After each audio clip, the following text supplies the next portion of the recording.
ताकि इन निधियों में निवेशकों पर कर वसूला जाए। इससे इन निधियों को उच्चतर संसाधन जुटाने में इस्तेमाल किया जा सकेगा और लघु तथा मझोले उद्यमों, अवसंरचना तथा सामाजिक परियोजनाओं में अधिक निवेश किया जाएगा और नए उद्यमों तथा आरंभिक उपक्रमों से अधिक निजी इक्विटी मुहैया कराई जाएगी।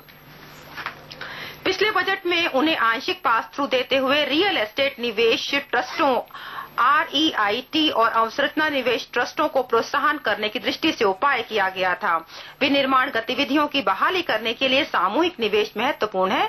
विभिन्न पूर्ण परियोजनाओं में भारी मात्रा में निधियां अवरुद्ध हैं, जिन्हें नई अवसंरचनात्मक परियोजनाएं शुरू करने की सुसाध्य बनाने के लिए जारी किए जाने की आवश्यकता है। इसलिए मैं REIT तथा इन्विट्स इकाइयों की लिस्टिंग के समय पर विद्यमान प्रायोजकों के लिए प्रतिभूति समव्यवहार कर का संदाय करने की शर्त पर पूंजीगत अभिलाभ प्रणाली को तर्कसंगत बनाने का प्रस्ताव करता हूं। वर्तमान कराधान संरचना में ऑफशोर लोकेशनों से काम कर रहे निधि प्रबंधकों के लिए प्रोत्साहन अंतर्निहित है। इन अपतटीय निधि प्रबंधकों को भारत में दोबारा लाने बसाने के लिए उन्हें प्रोत्साहित करने के लिए मैं स्थायी स्थापन PE मानकों को इस उद्देश्य से आशोषित करने का प्रस्ताव करता हूं कि भारत में नीति प्रबंधक की उपस्थित मात्र से ही ऑफशोर निधियों की PE गठित नहीं होगी, जिसके प्रतिकूल परिणाम होंगे। सामान्य अपवंचन निवारक नियमावली गार के कार्यान्वयन का मामला बहस का विषय है। देश में निवेश की भावना अब सकारात्मक हो चली है और हमें इस गति को और तेज करने की जरूरत है। गार से संबंधित कतिपय विवादास्पद मामले भी हैं, जिन्हें सुलझाए जाने की आवश्यकता है। अतः गार के लागू होने को 2 वर्षों तक स्थगित करने का निर्णय लिया गया है। इसके अलावा यह भी निर्णय लिया गया है कि जब भी गार लागू होगा तो वह 1/4/2017 को या उसके बाद होगा। आज मैं देखता हूं कि अनेक युवा उद्यमी व्यवसायिक उद्यम चला रहे हैं अथवा नए व्यवसाय शुरू करना चाहते हैं। इन्हें नवीनतम प्रौद्योगिकी की जरूरत है। इसलिए निम्न लागत पर छोटे व्यवसायों को प्रौद्योगिकी अंतर्भाग सुसाध्य करने के लिए मैं तकनीकी सेवाओं के लिए रॉयल्टी और शुल्क पर आयकर की दर 25% से घटाकर 10% का प्रस्ताव करता हूं। रोजगार के अधिक अवसर सृजित करने के लिए यह प्रस्ताव है कि नए नियमित कर्मकारों के रोजगार हेतु कटौती के लाभ सभी व्यवसाय निकायों को दिए जाएं। न्यूनतम 100 नियमित कर्मकारों की पात्रता की प्रारंभिक सीमा 50 की जा सकेगी। घरेलू विनिर्माण और मेक इन इंडिया के संवर्धन के संबंध में अप्रत्यक्ष करों की भूमिका की महत्वपूर्ण भूमिका है। इसलिए अप्रत्यक्ष करों में कुछ निविष्टियों, कच्चे माल, मध्यवर्तियों और सभी 22 मदों के संघटकों पर बुनियादी सीमा शुल्क की दर घटाने का प्रस्ताव करता हूं, ताकि शुल्क व्युत्क्रम को न्यूनतम किया जा सके और अनेक क्षेत्रों में विनिर्माण लागत घटाई जा सके।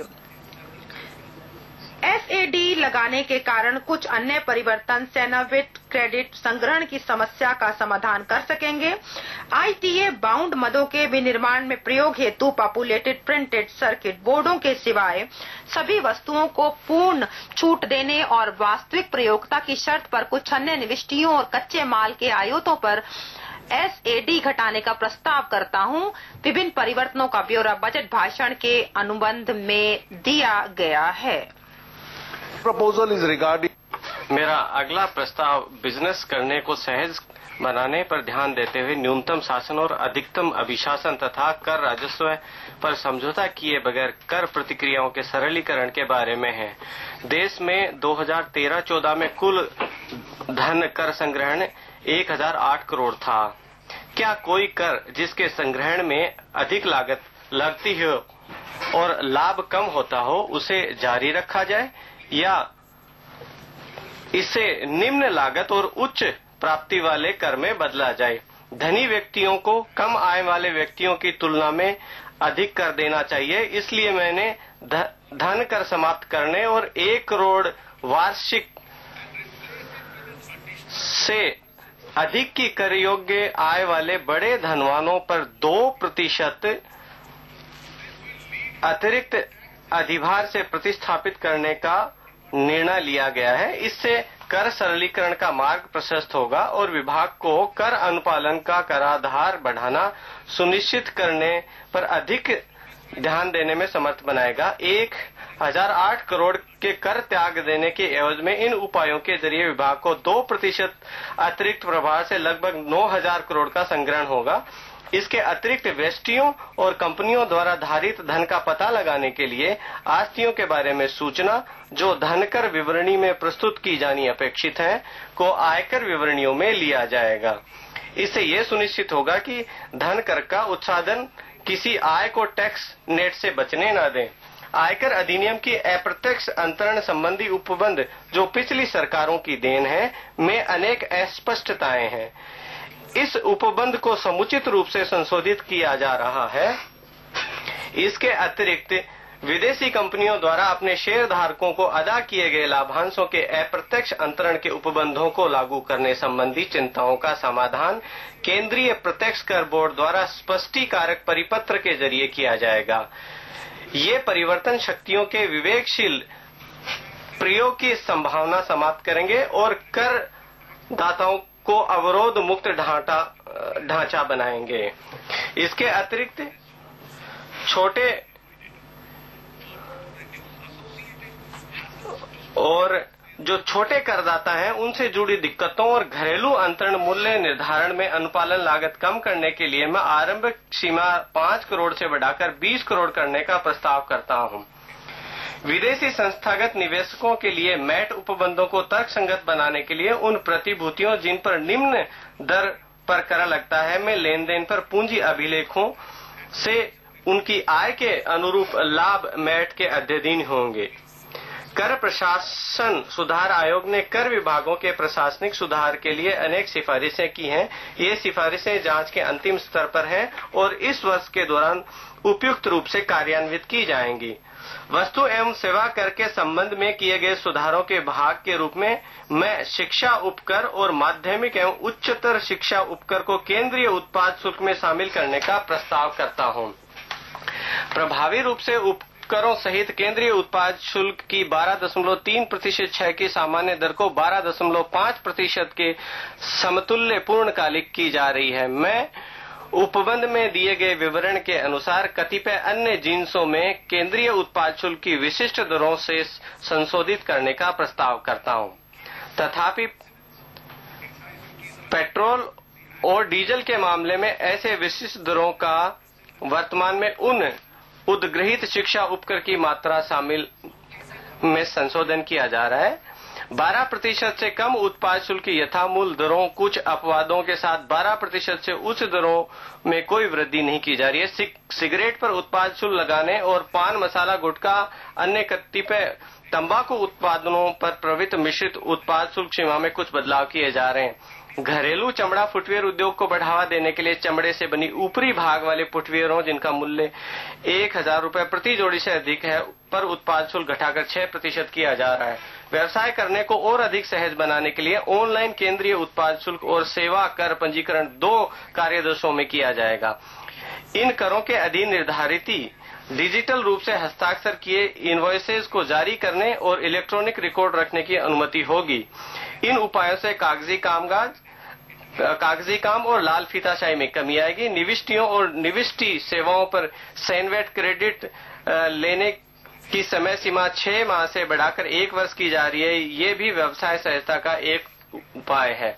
कारोबार और उद्योग में वस्तु एवं सेवा कर लागू करने से काफी उत्सुकता है। केंद्र और राज्य दोनों द्वारा सेवाओं पर कर उद्ग्रहण के सुचारू अंतरण को सहज बनाने के लिए सेवा कर और शिक्षा उपकर की 12.3%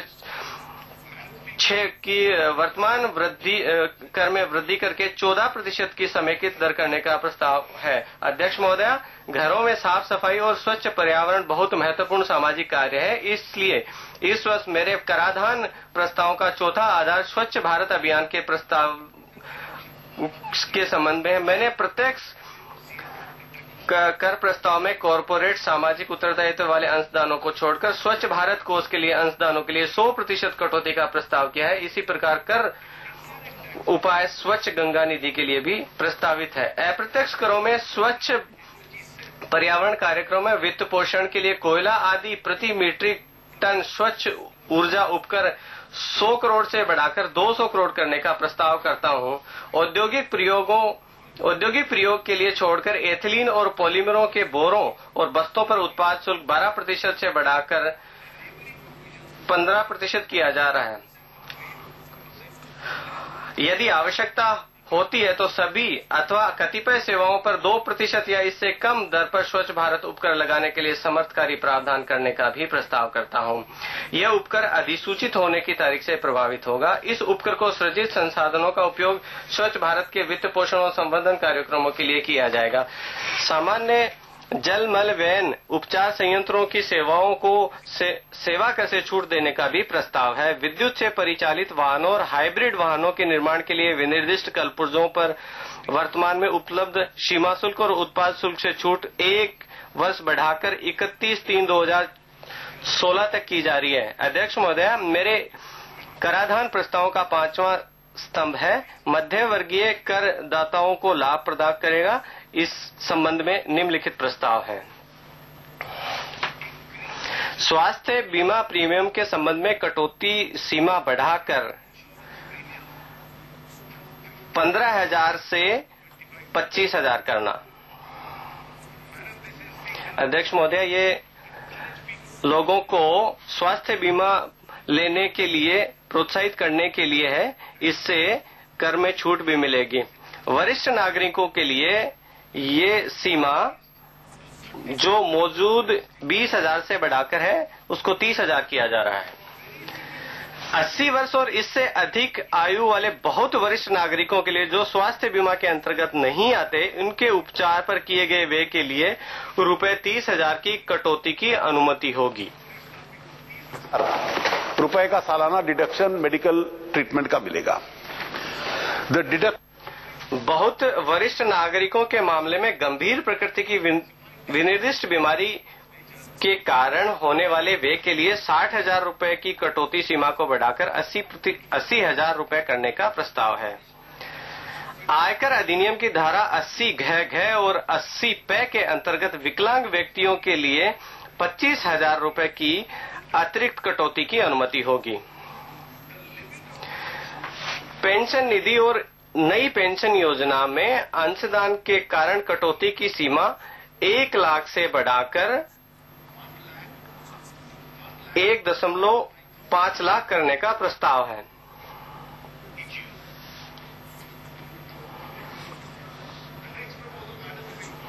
अगला प्रस्ताव महत्वपूर्ण है। अध्यक्ष महोदय, वेस्टियों को सामाजिक सुरक्षा नेट और पेंशन की सुविधा मुहैया कराने के लिए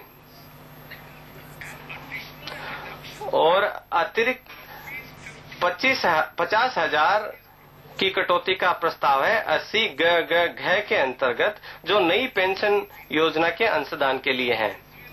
इससे भारत पेंशन रहित समाज के बजाय पेंशन भोगी समाज बन सकेगा। जीवन के अर्निंग काल में जो भी पेंशन फंड को 50,000 रुपए तक देगा सालाना, उसको टैक्स की उस वर्ष की छूट मिलेगी ताकि ये आगे जाके वरिष्ठ आयु में उसकी पेंशन बन सके। इन्वेस्टमेंट सुकन्या समृद्धि स्कीम में निवेश, जिसका अभी माननीय प्रधानमंत्री जी ने शुरुआत की है, वो पहले ही धारा 80 घ के तहत कटौती के लिए पात्र है। जमा राशि पर भुगतान सहित लाभार्थियों के लिए सभी भुगतानों को पूरी तरह छूट दी जाएगी। परिवहन भत्ता छूट जो करदाताओं को दी जाती है, जो अभी 800 रुपए है, उसको बढ़ाकर 1,600 रुपए प्रति माह किया जा रहा है। वरिष्ठ नागरिकों के फायदे के लिए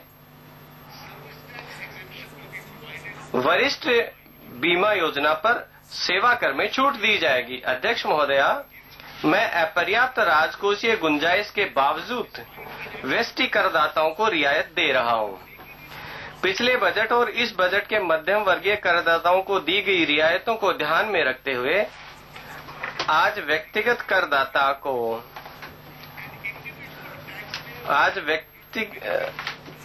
एक व्यक्ति करदाता को 4,44,200 का कर लाभ उपलब्ध कराया गया है, जैसा कि अनुबंध में देखा जा सकता है।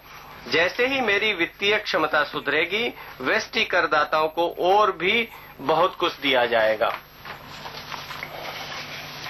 अध्यक्ष महोदया, कराधान से संबंधित अनेक विशिष्ट प्रावधान हैं और प्रस्ताव हैं। इनमें सड़क और अन्य अवसंरचना में